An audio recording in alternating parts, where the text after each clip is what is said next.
오늘 주시는 하나님의 말씀은 사도행전 2장 1절에서 8절의 말씀입니다. 사도행전 2장 1절에서 8절의 말씀 새 번역으로 하나님의 말씀을 봉독합니다. 오순절이 되어서 그들은 모두 한 곳에 모여 있었다. 그때에 갑자기 하늘에서 세찬 바람이 부는 듯한 소리가 나더니 그들이 앉아있는 온 집안을 가득 채웠다. 그리고 불길이 솟아오를 때 혓바닥처럼 갈라지는 것 같은 혀들이 그들에게 나타나더니 각 사람 위에 내려앉았다. 그들은 모두 성령으로 충만하게 되어서 성령이 시키시는 대로 각각 방언으로 말하기 시작하였다. 예루살렘에는 경건한 유대 사람이 세계 각국에서 와서 살고 있었다. 그런데 이런 말소리가 나니 많은 사람이 모여와서 각각 자기네 지방말로 제자들이 말하는 것을 듣고서 어리둥절하였다. 그들은 놀라 신기하게 여기면서 말하였다. 보시오, 말하고 있는 이 사람들은 모두 갈릴리 사람이 아니오. 그런데 우리 모두가 저마다 태어난 지방의 말로 듣고 있으니 어찌 된 일이오. 아멘. 오늘은 성령 강림 주일입니다. 영어로 펜테코스트라고도 하는 성령 강림 사건을 기념하는 그러한 주일이죠. 예수님께서 부활하신 이후에 50일의 시간이 흘러서 오순절 아침에 마가의 다락방으로 추정되는 그러한 장소에 모여있던 사람들에게 성령 하나님께서 임재하신 그러한 놀라운 사건을 기념하는 주일이 바로 오늘 성령 강림 주일입니다. 그래서 오늘 이 성령 강림 주일을 맞아서 우리가 성령 하나님에 대해서 조금 생각해보는 시간을 가지려고 하는데요. 성령 하나님을 생각하시면 어떤 이미지가 떠오르십니까? 성령 하나님을 생각했을 때 제 마음 가운데 떠오르는 그런 이미지가 있으신가요? 성령님을 생각하면 뭔가 정확하게 딱 떠오르는 그런 이미지가 별로 없는 것 같습니다. 성령 충만해야 한다. 이렇게 우리가 신앙생활하면서 참 많이 들었던 말이죠.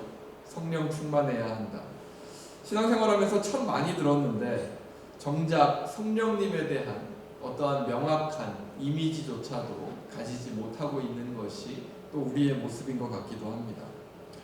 하나님께서는 하나님이시고 또 예수님께서는 하나님의 아들이라고 하는 그런 명확한 정체성을 가지고 계시지만 성령님은 정확히 설명하기가 어려운 것이 사실입니다. 삼위일체라는 교리가 있고 아버지 하나님, 그리고 아들 예수 그리스도, 그리고 성령으로 하나님을 설명하지만 사실 이 숫자로는 하나님을 설명하기도 어렵고 이해하기도 어렵습니다. 어떻게 하나님을 이렇게 숫자로 설명하고 그러한 하나님을 우리가 이해하기가 쉬울 수가 있겠습니까? 참 어려운 일이죠. 하지만 우리가 사람의 기준에서 이 하나님과 예수님과 성령 하나님의 이 관계를 조금은 좀 이해하기 쉽게 한번 설명해 보자면 하나님께서는 사랑 그 자체이시고 예수님께서는 하나님의 사랑을 이 세상에 직접 보여주신 분이시고 그리고 성령 하나님은 하나님과 우리를 사랑으로 연결해 주시는 분으로 생각해 보면 우리의 이해가 조금은 더 쉬울 것 같습니다. 그러니까 핵심 키워드는 사랑이죠. 하나님은 사랑 그 자체이신 분이고 예수님께서는 그 하나님의 사랑을 직접 이 세상에 인간의 몸을 입고 오셔서 우리 가운데 보여주신 분이시고 성령 하나님께서는 예수님 이후에 하나님과 우리 사이를 사랑의 끈으로 묶어서 이렇게 연결시켜 주시는 분이 성령 하나님이라고 이해하면 우리의 이해가 조금은 더 쉬울 것 같습니다. 오늘 성령 강림 주일을 맞아서 이제 이 성령 하나님에 대해서 함께 생각해보고 늘 우리와 함께 하시는 이 성령 하나님을 기억하면서 나의 신앙의 모습을 다시 돌아보실 수 있기를 바랍니다. 자, 오늘 본문은 예수님의 승천 후에 예루살렘에 모여있던 그러한 그리스도인들을 우리에게 보여줍니다. 오늘 사도행전 2장에 나타난 그리스도인들의 상황은 어떻습니까? 예수님께서 부활하신 후에 예수님을 따르던 사람들과 함께 계시다가 다시 하늘로 올라가셨습니다. 그리고 예수님께서는 자신은 다시 하나님께로 돌아가시지만 대신에 성령 하나님을 그리스도인들에게 보내주실 것이다 라고 약속하시면서 성령님이 오실 때까지 기다리라 라고 말씀하십니다. 예수님의 이 말을 들은 사람들은 모두 예수님의 말씀에 순종하면서 예루살렘에서 흩어지지 않고 모여 함께 예배하고 기도하면서 생활하고 있었죠. 최소한 120명이 넘는 사람들이 함께 공동체를 이루면서 성령 하나님께서 오시기를 기다렸습니다. 예수님께서는 교회라고 하는 어떠한 특정한 공동체를 세우신 적이 없기 때문에 아마 이 예루살렘에 모여 있었던 이 공동체의 모습이 아마 역사상 첫 교회 공동체라고 불러도 과언이 아닐 것입니다. 그리고 역사상 첫 교회라고 할 수 있는 이 예루살렘 공동체는 오늘의 본문에 나타난 성령의 역사를 시작으로 본격적인 교회의 모습을 우리에게 보여주고 있습니다. 이제 오늘의 본문 1절에서 4절을 보면 성령님께서 어떻게 예루살렘 공동체를 찾아오시는지 보여주고 있죠. 우리 1절에서 4절의 말씀 다시 읽어보겠습니다. 오순절이 되어서 그들은 모두 한 곳에 모여 있었다.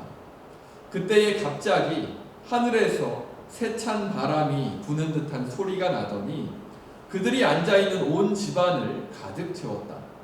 그리고 불길이 솟아오를 때 혓바닥처럼 갈라지는 것 같은 혀들이 그들에게 나타나더니 각 사람 위에 내려앉았다.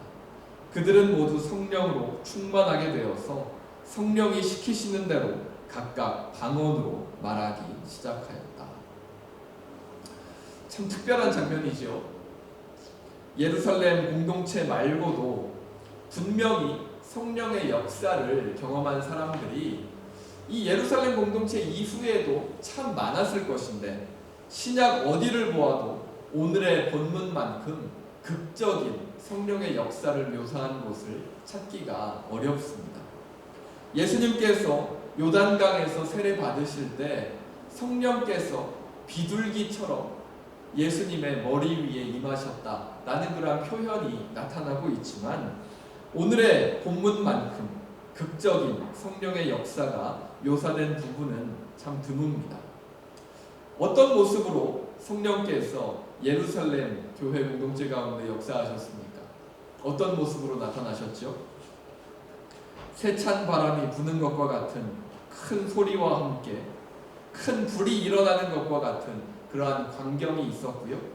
그리고 불과 같은 형태로 만들어진 그러한 혀 모양이 120명이 넘는 그러한 사람들의 머리 위에 각각 나타났다가 그 불의 형상이 사람들 가운데 임하는 그러한 모습으로 나타났다고 성경은 증언하죠.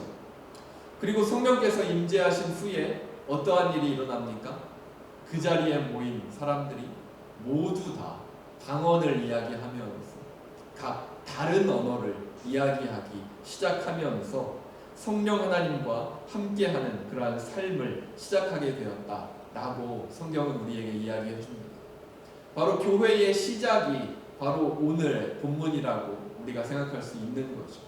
성령께서 오신 이후에 베드로가 나가서 그 성령의 힘을 힘입어서 예루살렘에 있는 사람들에게 설교했을 때 3,000명이 넘는 사람들이 이 교회를 찾아오는 그러한 역사가 일어났고 이 자리에 모여 있었던 수많은 사람들의 노력과 헌신을 통해서 예수 그리스도의 복음이 전 세계로 퍼져나가고 그 복음이 돌고 돌아서 한국에도 오고 또 호주에도 도착해서 지금 우리가 이 교회에 앉아서 예배를 드릴 수 있는 그러한 역사가 일어나게 된 것이죠.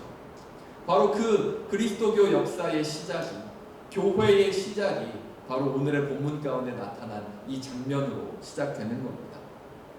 자, 오늘의 본문을 통해서 오늘 성령 하나님의 역사를 살펴보았는데요.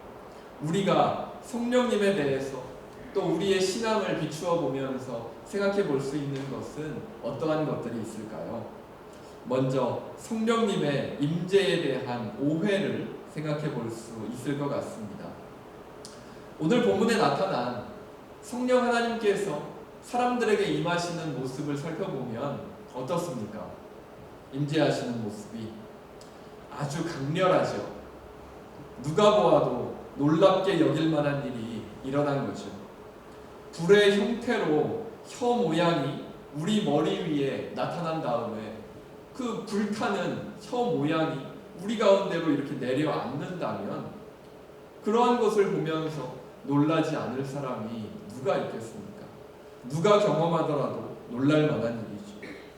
그리고 오늘의 본문이 이처럼 너무나 강렬한 모습으로 그 성령 하나님의 역사를 묘사하고 있기 때문에 우리는 때로 성령 하나님의 임재라는 것은 이러한 강렬한 모습과 함께 시작되는 것이다 라는 그러한 생각을 하게 될 때가 있는 것 같습니다. 그런데 우리 모두는 예수 그리스도를 믿고 신앙의 길을 걸어가면서 이미 성령 하나님과 함께 이 신앙의 길을 벌써 걸어가고 있는 거죠. 하나님과 예수 그리스도 그리고 우리를 사랑의 끈으로 연결하시는 분이 성령 하나님이시기 때문입니다. 그렇기 때문에 우리가 이미 신앙을 가지고 있다면 우리는 벌써 성령 하나님과 함께 우리의 삶을 살아가고 있는 거죠. 그런데 이 자리에 계신 우리 모든 분들이 오늘의 본문에 나타나는 것과 같은 경험을 하셨습니까? 큰 바람과 큰 불이 일어나는 그러한 모습과 함께 그 불이 혀 모양으로 나에게 이렇게 임하는 그러한 경험을 다 하셨습니까? 아니겠죠. 하신 분도 있겠지만 다는 아닐 것 같습니다. 그렇죠? 저도 기도하는 중에 방언을 받아서 방언으로 기도를 시작하는 경험은 해본 적이 있지만 불의 형상이 제 머리 위에 나타나는 그런 경험은 해본 적이 없습니다. 그리고 사실 방언 기도 자체도 안 하시는 분들도 참 많이 있고요. 그렇죠? 하지만 많은 분들이 성령의 임재를 경험한다라는 것은 오늘의 본문과도 같은 그러한 급격한 변화를 가져오는 그러한 경험을 하는 것이다 라는 그러한 오해를 가지고 계신 분들이 꽤 있는 것 같습니다. 한 예로 방언 기도를 못하면 성령 충만하지 않은 것이다 라고 이렇게 여기는 그러한 교회들도 있죠.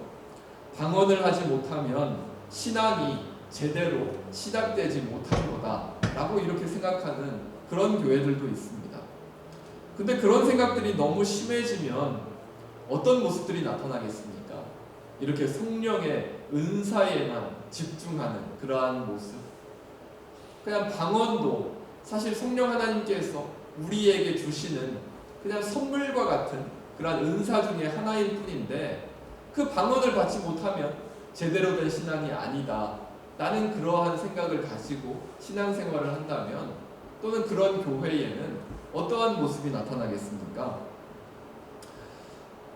방언 기도하게 해준다고 하면서 방언을 배워야 신앙을 제대로 시작하는 거다 라고 하면서 어떻게 가르치냐면 정말 이렇게 손을 잡고 자 나를 따라해 보십시오 이렇게 해서 이렇게 막 발음을 막 꼬아가지고 막 랄랄랄 이렇게 막 그걸 다 따라하게 하면서 그러면서 이게 방언 기도를 시작하는 거다 이렇게 또 가르치는 분들까지 있는 것을 제가 본 적이 있습니다.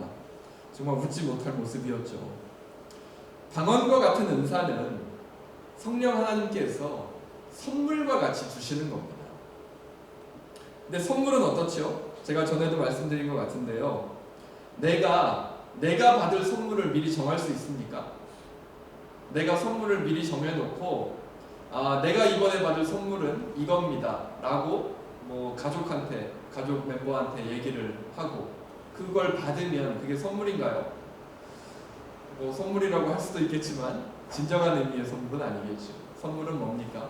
주는 사람이 받을 사람을 생각하면서 그 마음을 담아서 고르고 준비한 것이 선물이겠죠. 그런데 성령의 은사라는 것도 바로 성령 하나님께서 주시는 선물이라는 겁니다. 즉 우리가 고를 수 있는 것이 아니라 성령 하나님께서 우리에게 선물과 같은 것으로 주는 거라는 거죠. 그런데 그런 모습은 어떻습니까? 선물을 미리 정해놓고 하나님께 요구하는 것과 같죠. 저는 방언이라는 선물을 받을 거니까 하나님께서는 무조건 주십시오 라고 하나님한테 요구하는 것과 똑같지 않습니까? 왜 그렇게까지 해야 하나 그런 생각을 제가 했던 적이 있습니다.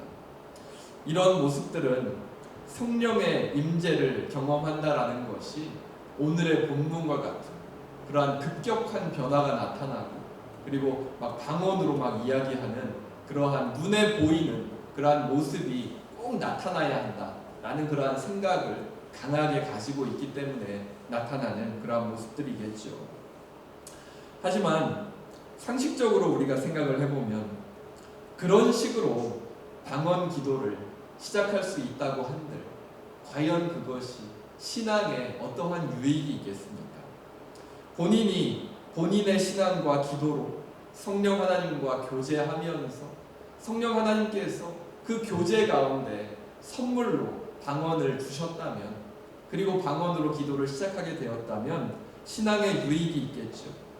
하지만 처음부터 방언만을 목표로 만들어지는 과정을 통해서 과연 어떠한 신앙의 유익을 가질 수 있을지 저는 회의적인 생각이 듭니다.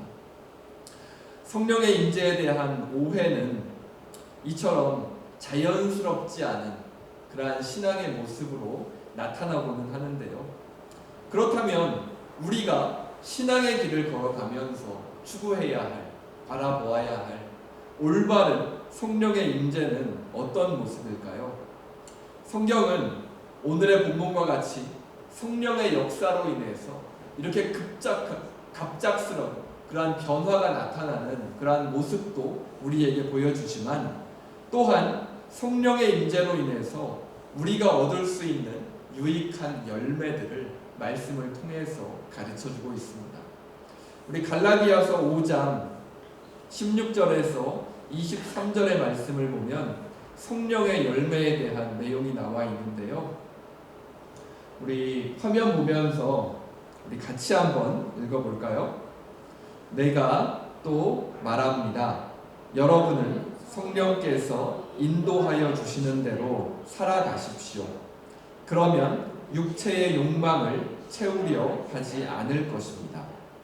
육체의 욕망은 성령을 거스르고 성령이 바라시는 것은 육체를 거스릅니다.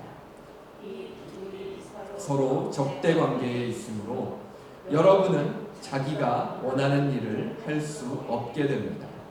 그런데 여러분이 성령의 인도하심을 따라 살아가면 율법 아래에 있는 것이 아닙니다. 육체의 행실은 환히 드러난 것들입니다. 곧 음행과 더러움과 방탕과 우상 숭배와 마술과 원수 맺음과 다툼과 시기와 분냄과 분쟁과 분열과 화당과 질투와 술 취함과 흥청망청 먹고 마시는 노름과 그와 같은 것들입니다. 내가 전에도 여러분에게 경고하였지만 이제 또다시 경고합니다. 이런 짓을 하는 사람들은 하나님의 나라를 상속받지 못할 것입니다. 그러나 성령의 열매는 사랑과 기쁨과 화평과 인내와 친절과 선함과 신실과 온유와 절제입니다. 이런 것들을 말할 법이 없습니다. 아멘. 이 갈라디아서에서 사도 바울이 우리에게 가르쳐 주는 것은 무엇입니까? 성령께서 인도하시는 대로 살아가면 하나님께서 원하시는 올바른 삶을 살아갈 수 있다라는 겁니다. 성령을 따라가지 않으면 육체의 욕심을 따라가는 그러한 삶을 살아가게 되는데, 이러한 삶의 모습은 깨끗하지 못한 행동과 다툼과 분열, 질투, 방탕한 생활과 같은 그러한 모습으로 나타나게 된다라고 성경은 말합니다. 하지만 성령의 인도하심을 따라서 살아가는 사람의 삶의 모습은 어떤 열매가 그의 삶의 자리에 나타난다고 성경은 가르쳐 줍니까? 삶 속에서 사랑이 커지고 기쁨이 커지고 평화로운 삶을 살아갈 수 있게 되고, 인내하면서 기다려줄 수 있게 되고, 주변에 친절한 그러한 삶의 태도를 가질 수 있게 되고, 선한 마음과 성실한 삶의 자세, 온유한 마음과 절제할 수 있는 능력을 가질 수 있다고 성경은 가르쳐 줍니다. 참 너무나 이상적인 그런 신앙인의 모습이죠. 이 9가지의 성령의 열매 중에서 단 하나만 제대로 이루면서 살아가도 지금 우리의 삶이 분명히 훨씬 더 나아지게 될 텐데, 성경은 무려 9가지나 되는 유익이 성령을 따라갈 때 열매 맺게 된다고 우리에게 가르쳐주고 있습니다. 우리 여러분들은 이 신앙의 길을 걸어가면서 어떤 성령의 모습을 갖기 원하십니까? 어떤 성령의 역사가, 그리고 어떠한 성령의 열매가 나의 삶에 나타나기를 원하고 계십니까? 겉으로 분명하게 드러나는 그러한 방언과 같은 은사에 집중하는 그러한 신앙의 모습을 가지기 원하십니까? 물론 겉으로 분명히 드러나는 방언과 같은 은사 역시도 성령님께서 주시는 것이기 때문에 그것을 추구하는 신앙을 가져도 문제는 없습니다. 그런 은사를 가지고 성령 하나님의 인도하심을 따라서 잘 사용될 수 있다면 참 좋은 일이죠. 하나님께서 그 사람을 사용하시면서 또 하나님께서 그 사람에게 허락해 주신 그런 은사를 가지고 하나님께 잘 사용받는 것, 참 좋은 일이죠. 하지만 사람의 마음이라는 것이 어떻습니까? 사람의 마음이라는 것은 참 연약해서 분명 성령 하나님께서 선하게 사용하라고 선물로 주신 그런 은사들임에도 불구하고 그것을 자신을 위해서 드러내고 사용하는 경우들이 참 많았다는 것을 여러 교회들의 모습을 통해서 우리가 살펴볼 수 있습니다. 한 예로 제가 있었던 교회에서도 나타났던 모습인데요. 새벽 기도회에 이렇게 모여서 이제 새벽 기도회를 마치고 개인적으로 기도하게 될 때가 있죠. 다 같이 모여서 기도할 때 방언으로 아주 크게 기도하시는 분들이 그 방언으로 너무 크게 기도하셔가지고 조용히 기도하기 원하시는 분들이 결국 밀려나서 이렇게 자리를 비켜주게 되시는 그러한 모습이 나타나는 것을 본 적이 있습니다. 근데 사도 바울은 성령님께서 주시는 모든 은사는 어떻게 사용되어야 하냐면 교회 안에서 덕을 세우기 위해서 그 은사들이 사용되어야 한다라고 가르쳐 주는데요. 아무리 기도를 방언으로 많이 한다고 할지라도 정말 그 방언을 통해서 정말 신령한 기도를 하나님과 함께 할 수 있다라고 할지라도 그 기도로 인해서 다른 사람의 기도에 영향을 끼치는 그러한 모습이 된다면 성령 하나님께서 방언의 은사를 주신 목적과는 다른 모습일 것 같습니다. 근데 그렇다고 해서 방언으로 열심히 기도하시는 분들이 잘못된 것은 아니죠. 그럼 어떻게 하는 것이 좋겠습니까? 함께 기도하기 전에 미리 서로의 상황을 살피고 그리고 서로의 기도를 우리가 바라보면서 저분은 방언으로 크게 기도하기를 더 좋아하시는구나. 저분은 그냥 개인적으로 조용히 기도하기를 더 원하시는구나. 이런 것들을 우리가 서로 미리 얘기하고 파악하면서 개인적으로 조용히 기도하기 원하시는 분들에게는 개인 기도실 같은 그러한 공간도 만들어드리고 그렇게 서로를 배려하면서 함께 기도할 수 있다면 서로 부딪힘이 없이 함께 하나님을 향해서 기도하며 나아갈 수 있겠죠. 그리고 다른 예로 가끔 교회 내에 그런 분들이 나타납니다. 자신이 성령의 은사를 받아서 정말 기도를 아주 많이 하게 되었는데 하나님께서 당신에게 원하는 것들을 내가 알려줄 수 있다 라고 말씀하시는 그런 분들이 가끔 교회에 나타납니다. 그러면서 자녀는 누구와 결혼하는 것이 좋고 또 여러 가지 결정에 관여하면서 마치 자신이 하나님의 말씀을 대변하는 그러한 사람인 것처럼 행동하는 사람들이 가끔 교회에 나타나죠. 근데 제가 분명히 말씀드립니다. 그런 분들에게 절대로 현혹되지 마시기 바랍니다. 성령 하나님의 역사는 그런 모습으로 나타나지 않습니다. 왜냐하면 성령 하나님은 무당이 아니시기 때문입니다. 성령 하나님은 무당이 아닙니다. 성령 하나님은 누구와 누가 결혼해야 한다 이런 정도의 내용을 알려주시는 그런 분이 아닙니다. 그런 대답과 그런 응답으로 다가오시는 분이 아니라는 거죠. 이런 사람들의 말을 들었다가 정말 인생 망가지신 분들 저도 참 많이 만나봤습니다. 그런 분들의 말을 듣고 결혼을 시켰는데 그 결혼 생활이 너무나 어려워져서 이 결혼 생활을 지속해야 하나 깨어야 하나 정말 고민하시는 분들도 참 많이 보았습니다. 근데 성령 하나님의 역사는 결코 그런 모습으로 나타나지 않습니다. 그런 거는 무당들이나 하는 거죠. 교회 안에서는 그러한 일들이 일어나지 않는 겁니다. 예언이라는 것은 이 시대를 향한 하나님의 뜻을 성경에 맞게 올바르게 찾아가는 그러한 과정이지 개인의 결혼이나 운세를 봐주는 정도의 역사로 나타나지 않는다는 겁니다. 그렇기 때문에 성령님께서 주시는 은사는 어떻게 사용되어야겠습니까? 방금 말씀드린 것처럼 성령님께서 우리에게 원하시는 목적대로 교회 안에서 덕을 세우는 방향으로 사용되어야 한다는 겁니다.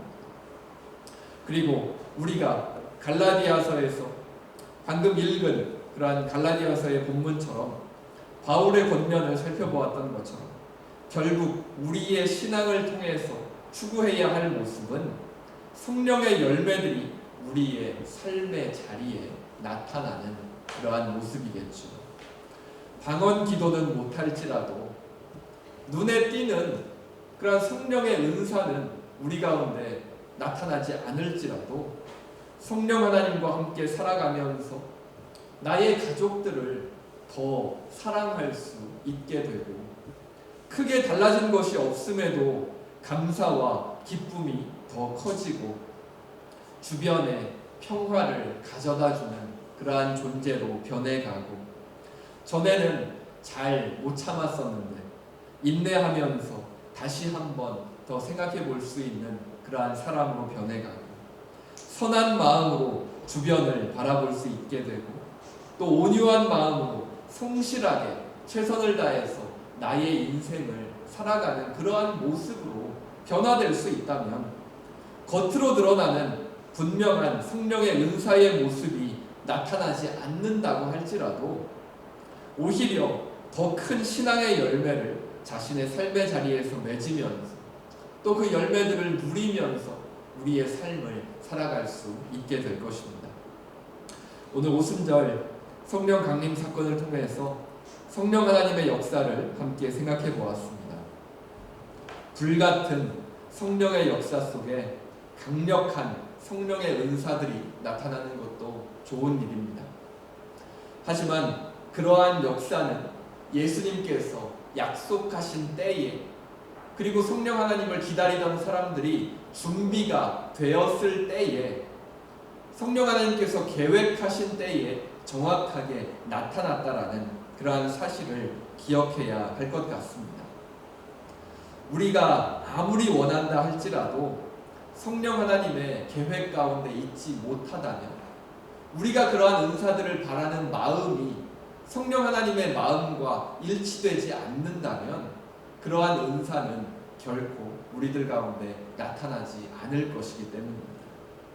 그렇기에 우리는 우리가 알 수 없는 성령님의 계획 안에서 억지로 성령의 은사를 추구하는 그러한 삶이 아니라 성령 하나님과 교제하면서 나의 삶에 자연스럽게 나타날 수 있는 성령의 열매를 구하는 그러한 신앙의 길을 걸어가는 것이 더 자연스러운 신앙의 모습일 것입니다. 말씀드린 것처럼 아무리 강력한 성령의 은사가 나타난다 할지라도 그것이 교회의 덕이 되지 않고 주변 사람들에게 도움이 되지 않는다면 그런 성령의 은사는 사실 드러나지 않는 것이 더 나을 것이기 때문입니다. 성령 하나님과 교제하면서 인도하심을 따라가는 그러한 삶을 살아갈 때 우리는 성령님께서 허락하시는 그러한 성령의 열매를 우리의 삶 가운데 누리면서 살아갈 수 있다라고 성경은 우리에게 약속해 줍니다. 믿음으로 그 약속을 믿고 지금 교회에 나와 있는 나의 모습과 나의 마음과 나의 생각 속에 참 부족하고 또 연약한 그러한 모습이 있을지라도 나를 이끄시고 항상 선한 길로 이끌기 원하시는, 정말 우리가 그 성령의 열매를 우리의 삶 가운데 맺기를 원하시는 그러한 성령 하나님의 인도하심을 바라보면서 삶의 자리로 돌아가실 수 있기를 간절히 바랍니다. 나의 부족함과 연약함을 인정하고 정말 성령 하나님께 나의 부족함을 내려놓고 성령 하나님의 인도하심을 구할 때, 그리고 우리의 삶의 자리에서 우리가 할 수 있는 가장 작은 것부터 시작해서 우리가 할 수 있는 최선의 노력을 성령 하나님과 해 나갈 때 우리는 우리의 삶의 자리에서 성령의 열매를 맺어가는 그러한 삶을 이루어 나갈 수 있을 것입니다. 우리 모두가 갑자기 막 성령의 은사를 모두 다 받을 필요 없습니다. 우리가 갑자기 막 성령을 받고 막 방언을 이야기하고 막 치유의 은사를 일으키고 그러한 기적을 일으키면서 예수님을 모르는 사람들이 있는 곳으로 당장 떠나지 않아도 된다라는 것입니다. 그러한 것들은 하나님께서 준비하신 때에 준비하신 사람들을 통해서 얼마든지 이루실 것입니다. 우리가 해야 할 일은 그러한 급격한 성령의 역사를 기대하는 것이 아니라 지금 나의 삶의 자리에서 성령 하나님의 열매를 기억하면서 지금 내가 할 수 있는 가장 작은 일, 나의 가족들을 위해서 할 수 있는 작은 일들, 나의 자녀들을 위해서 할 수 있는 작은 일들, 나의 주변을 향해서 또 나의 삶의 자리에서 나의 일터에서 내가 할 수 있는 것들을 찾아서 그 자리에서 성령의 열매를 맺으면서 살아가는 것이 바로 성령 하나님께서 지금 우리에게 원하시는 일인 줄로 믿습니다. 힘들고 어려운 길이겠죠. 쉬운 일은 아닐 겁니다. 힘들고 어려운 일이겠지만 성령 하나님과 함께 성령의 열매를 맺는 삶으로 나아가실 수 있는 우리 모든 성도분들 되실 수 있기를 간절히 바랍니다. 자, 우리 말씀을 기억하면서 함께 기도하겠습니다. 사랑의 하나님, 오늘도 말씀을 통해서 하나님 앞에 선 우리의 모습을 돌아보게 하시니 감사합니다. 오순절 아침 성령 하나님을 기다리던 예루살렘 교회 공동체 위에 임하신 성령 하나님을 바라봅니다. 또한 예수 그리스도를 통해 우리에게 구원을 허락해 주시고 동일한 성령으로 저희와 함께 해 주심에 감사드립니다. 성령 하나님의 역사가 하나님께서 원하시는 때에 원하시는 방법으로 나타나게 하시고 성령님과 함께 살아가는 우리들은 우리의 삶의 자리에서 성령의 열매들을 맺으며 성령 하나님께서 이끄시는 삶의 모습으로 살아갈 수 있게 하여 주시옵소서. 성령님의 마음과 인도하심을 기억하며 살아갈 때 우리의 가정에, 자녀들과의 관계에, 우리의 삶의 자리에 평화가 임하고 회복이 일어나며 올바른 삶의 모습이 세워져 가게 하여 주시옵소서. 특별히 그러한 성령 하나님의 역사가 우리들 가운데만 임하는 것이 아니라 전 세계에 모든 어려움들이 있는 곳에, 전쟁의 호화가 멈추지 않고 있는 우크라이나 땅에, 또 코로나로 인해서 또 경제적인 어려움, 여러 가지 핍박과 건강의 어려움으로 큰 고통 가운데 있는 그러한 수많은 사람들이 있는 곳에 하나님 찾아가 주시고 성령 하나님의 역사가 그들 가운데 있게 하여 주시옵소서. 특별히 이 시간 기도할 때 몸의 아픔과 마음의 아픔으로 하나님께 나아가는 성도들, 깨어진 부분들을 기억하여 주시고 하나님 안에서 그 모든 아픔과 고통이 하루하루 회복되어 갈 수 있는 은혜를 허락하여 주시옵소서. 하나님께서 늘 함께하여 주심을 믿으며 이 모든 것 우리 주 예수 그리스도의 이름으로 기도합니다. 아멘. 주 예수 그리스도의 은혜와 하나님의 사랑과 성령님의 사귐이 우리를 사랑의 끈으로 하나님과 연결해 주시는 성령님과 함께 교회와 가정 그리고 이 세상으로 다시 나아가는 모든 성도들과 자녀들 그 삶의 자리 가운데 지금으로부터 영원토록 함께 하시기를 간절히 축원하옵나이다.